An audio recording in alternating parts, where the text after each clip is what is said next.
Goeiemôre vriende en baie welkom by ons oordenkings op hierdie donderdagoggend. En ja, ons is nog steeds besig met Lukas 11 vanaf vers 24. Wanneer 'n onrein gees 'n mens verlaat, swerf hy deur waterlose streke op soek na rus, sonder om dit te vind. Dan sê hy, ek sal terugkeer na my huis wat ek verlaat het. En by sy terugkeer vind hy dit uitgevee en aan die kant gemaak. Dan gaan haal hy 7 ander geeste, slegter as hy self, trek in en woon daar. Die uiteinde van daardie mens is erger as sy begin. Vriende,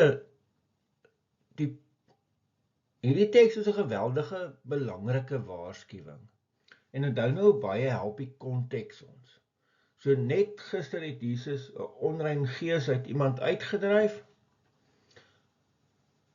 Nou is die bose weg. Die huis is netjies, die huis is aan die kant. Hierdie mens maak sy lewe reg.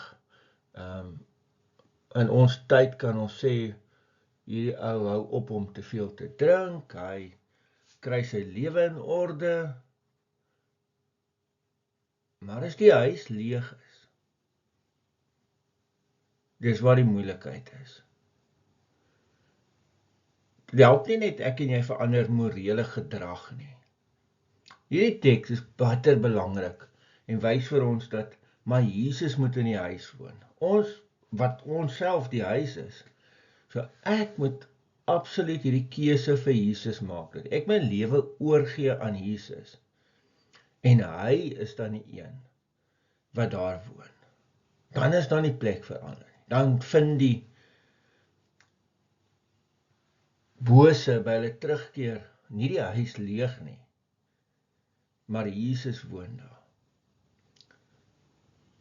So jy kan selfs bevryding beleef het, jy kan selfs van demoniese bevryding beleef het, maar nog steeds nie jou lewe en jou hart aan die Here Jesus gee nie. En dit is baie gevaarlik. So vanoggend kom die vraag na my en jou toe.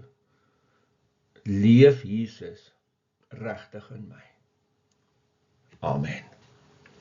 Here almagtige God, baie dankie vir hierdie belangrike teks. En help ons om regtig dit te hoor en dit dan ook uit te leef. En ons wil kom bid, Here, dat U in ons sal leef. Ons gee ons lewe totaal oor aan U. In die naam van ons Here Jesus Christus. Amen. Vriende, mag jy baie mooi en 'n baie geseënde dag hê. Totsiens.